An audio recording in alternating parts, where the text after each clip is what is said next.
নমস্কার বন্ধুরা, আমি বিধায়কনাথ। আজকে আমি নিয়ে এসেছি একটি ইনফরমেটিভ ভিডিও নিয়ে। ভারতবর্ষে এমন একটি মন্দির আছে যেখানে ভূত চতুর্দশীর রাতে আজও নাকি কাঁসর ঘণ্টা বাজে। 1000 বছরের চেয়ে পুরানো মন্দিরটিকে বলা হয় ভূতের মন্দির।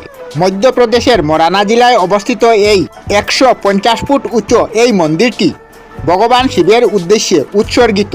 এই একাবিংশ শতাব্দী থেকে সমস্ত জার জপটা থেকে রক্ষা করে চলছে মন্দিরটি।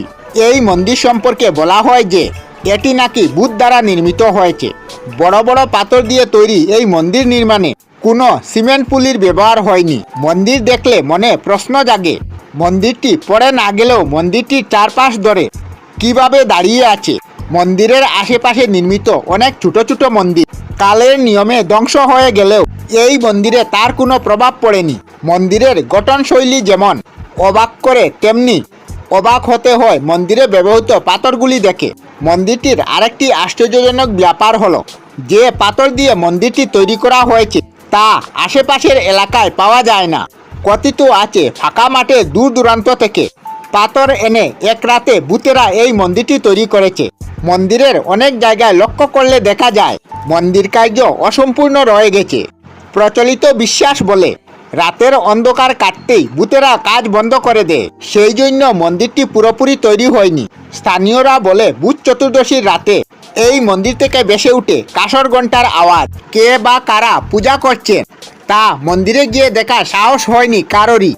এমনকি মন্দিরের সমস্ত কাজের উপর হাত দেবার সাহস হয়নি কোনো স্থাপত্যকারের।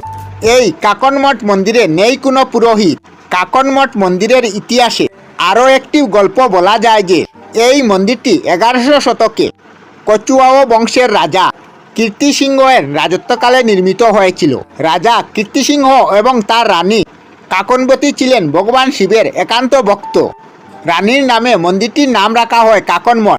ইতিহাসও এই মন্দিরকে ঘিরে রাখা রহস্য সমাধান করতে পারেনি। ভূত চতুর্দশীর রাতে কে যেন পূজা করে মন্দিরে, রানী কাকনবতী নাকি ভূতের দলবল, তা আজও রহস্য রয়ে গেছে এই মন্দিরে। আমরা আমাদের চ্যানেলে সব ধরনের ভিডিও আপলোড করি, যেমন ব্লগ, নিউজ, কুকিং ভিডিও, ধার্মিক আলোচনা ইত্যাদি। যদি আপনারা এই ধরনের ভিডিও দেখতে পছন্দ করেন তাহলে এই চ্যানেলটি নিশ্চয়ই সাবস্ক্রাইব করবেন। আমি আপনাদের সাথে বিধায়কনাথ আজকের মতো বিদায় নিলাম। আর ভিডিওটি ভালো লাগে লাইক, শেয়ার ও কমেন্ট করবেন। ভিডিওটি সম্পূর্ণ দেখার জন্য অশেষ ধন্যবাদ।